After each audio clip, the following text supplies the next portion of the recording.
Bu mening Abtori Leo Leoni. Hasan Husan ko'lchikining o'ttirsida bir kichik orol bor ekan. Orolning qirg'og'iga siliq, parqiraq shehil toshlar keng yeyilgan ekan. Orolda papor tiniklar va boshqa yov o'simliklar o'sib ketgan ekan.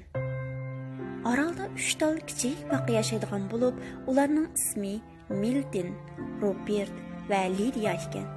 Ular to'xtamay jidalashir ekan. Hech yo'q bir-biridan qusur topar ekan.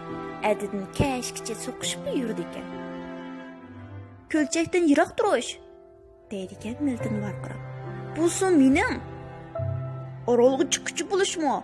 deydi ekan Robert torlab. Bu ya meningki. Bu osmon meningki, deydi ekan Lydia inchika ovozda usul o'ynag'achga bina qo'llab. Ular mana mushundoq kunlarini o'tkazdi ekan.